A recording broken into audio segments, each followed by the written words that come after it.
यानी अब तक हमने यहाँ पर पढ़ा था कि जो एपीजे अब्दुल कलाम था उसको उस अपने दोस्त के साथ से उस टीचर ने उठाकर लास्ट बेंच पर बैठा दिया। तो इस बात को लेकर जो अब वो कलाम था वो काफ़ी उदास हो जाता है और उसको अच्छा नहीं लगता। आफ्टर स्कूल, जब स्कूल छुट्टी हुई स्कूल की, वी वेंट होम, हम घर गए, and told our respective parents, यानी जो हमारे सम्माननीय माता पिता थे, हमारे पेरेंट्स से, हमने वो सारी बात उनको बता दी। अबाउट द इंसिडेंट, एक होता है इंसिडेंट और एक होता है एक्सीडेंट। एक्सीडेंट होती है दुर्घटना और इंसिडेंट होती है सिर्फ घटना, यानी जिसमें जान माल का कोई नुकसान ना हो, और एक्सीडेंट में जान माल हानि होती है। वो इंसिडेंट और एक्सीडेंट में ये फ़र्क होता है, ठीक है।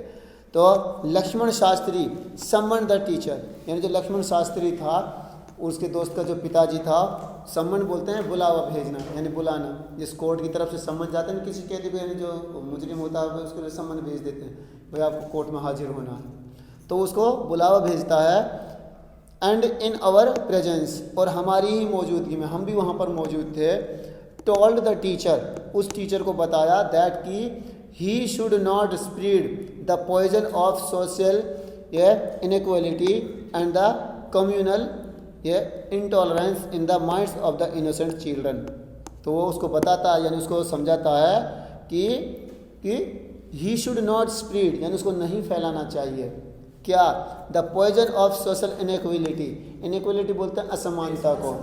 यानी सामाजिक असमानता इन बच्चों के दिमाग में, इन बच्चों के मन में मत डालो, मत फैलाओ इसको। And the communal intolerance, intolerance बोलते हैं कि टॉलरेंस बोलते हैं किसी चीज़ को बर्दाश्त करना, और इंटॉलरेंस यानी किसी चीज़ को बर्दाश्त नहीं करना। यानी ये बच्चे हैं, इनका जो दिमाग है वो ऐसा है कि इनमें अब जो कुछ छापा जाएगा, जो कुछ इनको बताया जाएगा वो आगे तक इनके दिमाग में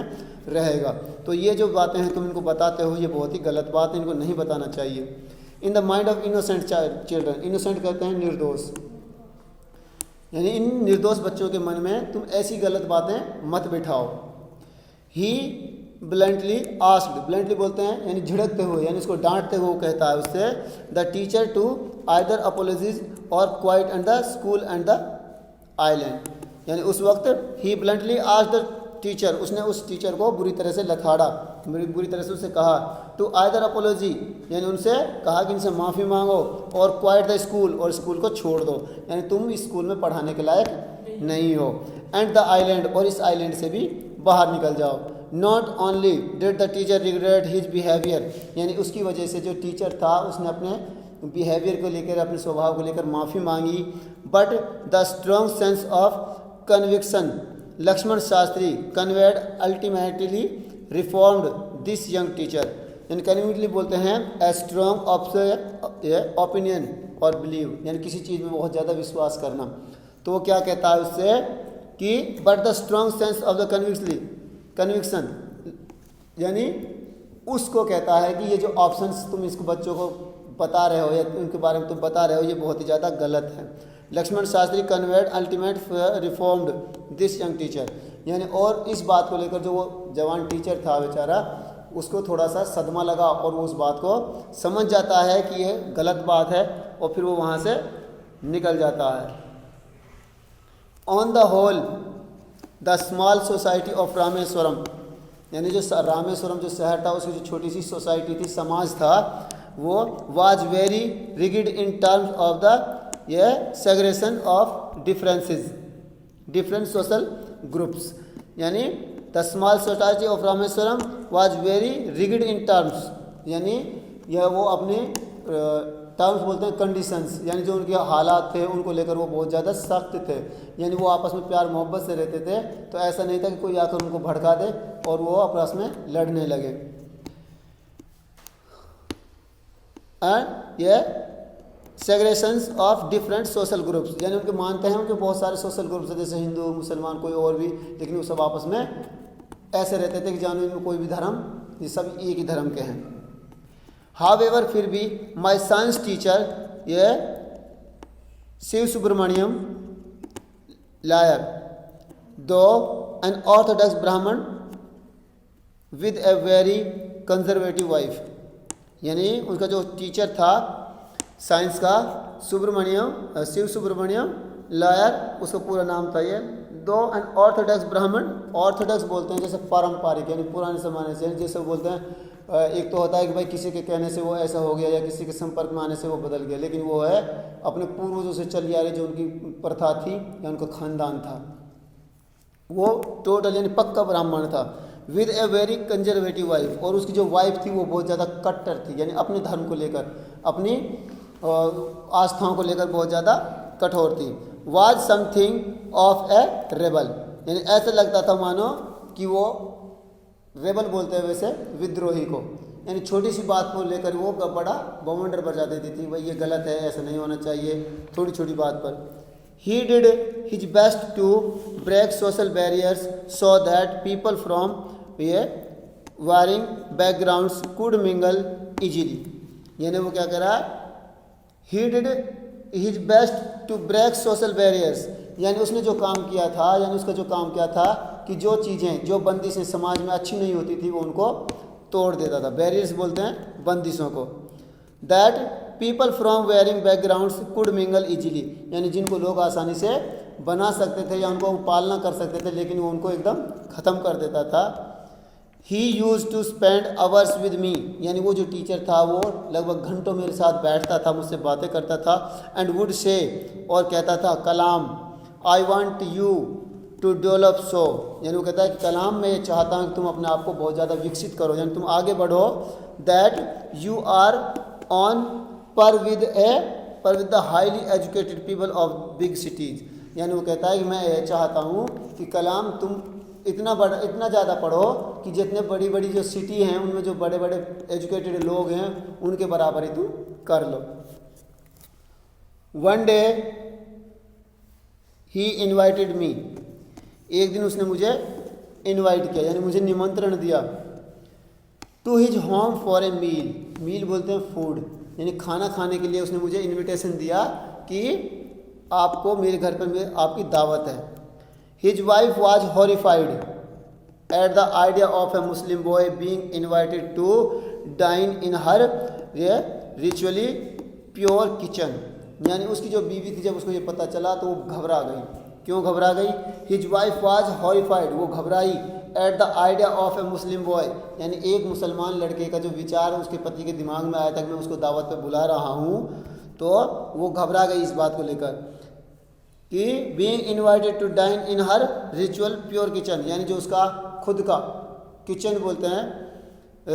रिचुअल प्योर बोलते हैं। Capped protected from all outside influences, यानी ऐसा किचन या ऐसी रसोई जिसमें उस औरत के अलावा या उसके परिवार के लोगों के अलावा आज तक कोई भी नहीं घुसा हो, वो बोलते हैं उस किचन के बारे में। She refused to serve me in her kitchen, जब वो वहाँ पर पहुँचता है तो वो कहती है कि मैं इसको खाना नहीं परोसूंगी, यानी मैं इसको खाना नहीं परोसूंगी। तो शिव सुब्रमण्यम लैर वाज नॉट ये perturbed nor did he get angry with his wife, यानी वो क्या कहता है, ना तो सुब्रमण्यम ने कोई गुस्सा जाहिर किया, यानी तुम ऐसा क्यों नहीं करती, यानी ना उसको डांटा ना उसको फटकारा। nor did he get angry, ना ही वो अपनी पत्नी से गुस्सा हुआ। बट इंस्टीड, इसकी बजाय सर्व मी, मुझे सर्व कहते हैं परोसना या देना। विद हिज ऑन हैंड्स, यानी सर ने मुझे अपने हाथों से खाना परोसा। And sat down beside me, और मेरी बगल में बैठ गया। To he eat his meal, अपना खाना, यानी उसको बुलाया, ऐसा नहीं कि उसको बाहर बैठा दिया और वहाँ खाना खिला दिया, यानी उस रसोई में ही खाना खाया उन्होंने जहाँ वो खुद खाते थे, और खुद भी उसकी बगल में बैठ जाता है खाना खाने के लिए। हिज वाइफ वाज अस, हमारे यानी उसकी जो पत्नी थी वो हमें देख रही थी। फ्रॉम बिहाइंड, पीछे से। द किचन डोर, यानी दरवाज़ा, जो किचन का जो दरवाज़ा था, एक तो मेन डोर था, एक था पीछे का दरवाज़ा, तो उस दरवाजे से वो औरत उन दोनों को खाना खाते हुए देखती है। I wondered whether she had observe any difference in the way I ate rice, यानी वो क्या कहता है, आई वंडर्ड, मैं अचंभित था, weather she had observe any difference, observe कहते हैं निरीक्षण करना, और डिफरेंस बोलते हैं यानी किसी चीज़ में अलगाव होना, यानी बिल्कुल अलग होना। In the way I ate rice, यानी इस बात को लेकर वो काफ़ी चिंतित थी कि मैं चावल खा रहा था। यानी मुसलमान ज़्यादातर मीट खाते हैं तो वो सोचते थे ये मीट ही खाएगा, लेकिन मुझे चावल खाते हुए वो काफ़ी हैरान हुई। ड्रिंक वाटर, मैंने पानी पिया, और clean the floor after the meal, और मैंने जब खाना खा लिया, जैसे खाना खाते हुए कुछ कण खाने के गिर जाते हैं फर्श पर नीचे, तो मैंने उसको अपने हाथ से साफ कर दिया। When I was leaving his house, जब मैं उसके घर से वापस आ रहा था, तो Shiva Subramania Iyer invited me to join him for dinner again, और वो कहता है कि अब तो तुमने खाना खा लिया दोपहर का जैसे खाने के लिए, तो तुम शाम का खाना, डिनर, शाम का खाना भी हमारे साथ ही खाना। Invite me to join him for dinner against the next weekend. Next weekend यानी शनिवार की रात को, यानी शनिवार जो होती है वह वीकेंड की, शनिवार या संडे, उसको वीकेंड माना जाता है, यानी सप्ताह का अंत, और शुरुआत मानते हैं मंडे से। तो वो कहता है वीकेंड पे हम तुम्हारी दावत करेंगे और शाम का जो भोजन है वो हमारे साथ खाना है तुम्हें। तो ऑब्जर्विंग माई हेजिटेशन, यानी ऑब्जर्विंग यानी वो निरीक्षण कर रही थी, माई हेजिटेशन यानी मेरी झिझक का, he told me not to get upset, और उसने मुझे कहा था कि इस बात को लेकर तुम अपसेट मत हो जाना, यानी परेशान मत होना, जो इसका जो बिहेवियर है वो सबके साथ ही ऐसा होता है, सिर्फ अपने परिवार को छोड़कर। सेइंग, ये कहते हुए वो वहाँ से मुझे विदा करता है। Once you decided to change the system, such problems have to be ये कन्फ्रंटेड, यानी वो क्या कहता है उससे कलाम से कि यदि तुम सिस्टम को चेंज करना चाहते हो, यानी जो तुम्हारे समाज में जो पद्धति है, जो नियम है, नीति बनी हुई है, अगर उनमें से तुम्हें अच्छी नहीं लगती, उनको तुम बदलना चाहते हो, तो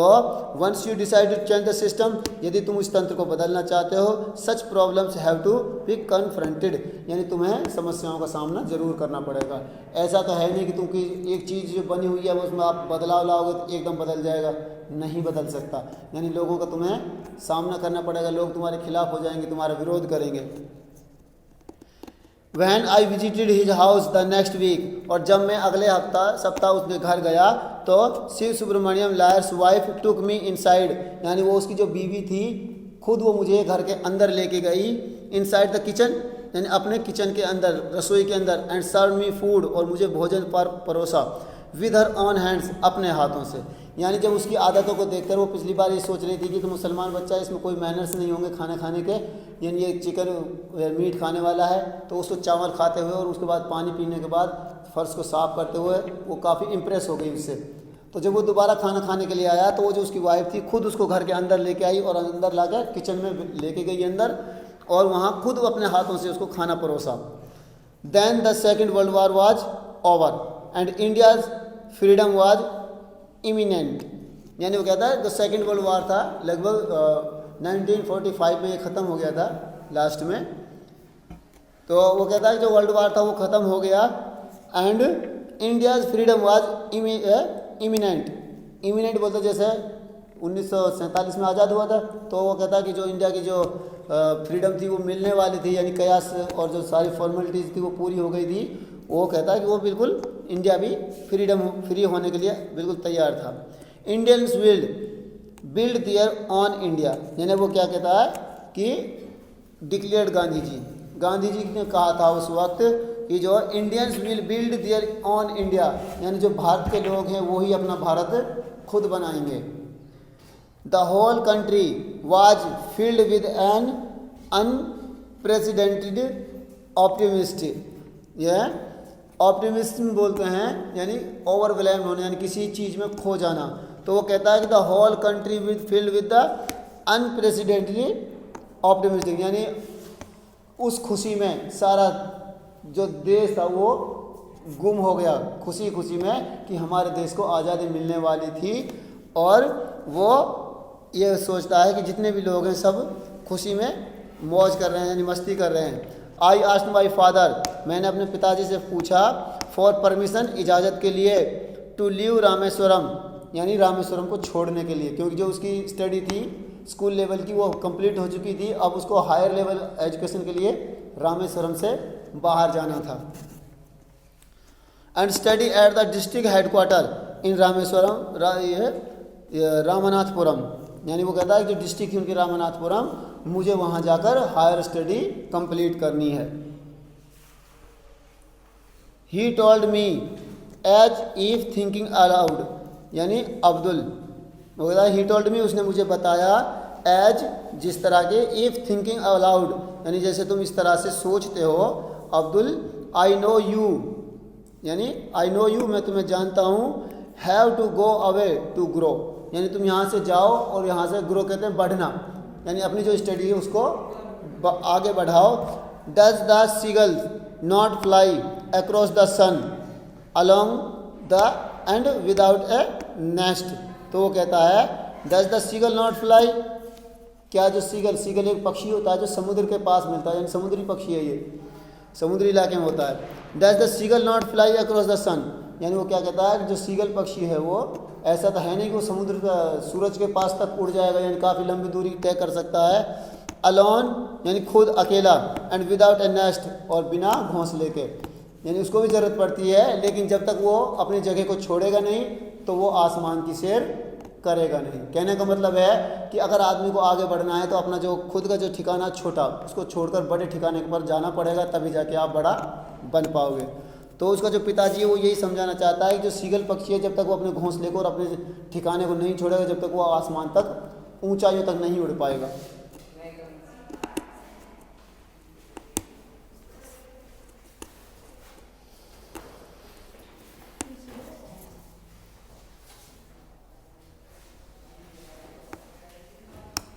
ही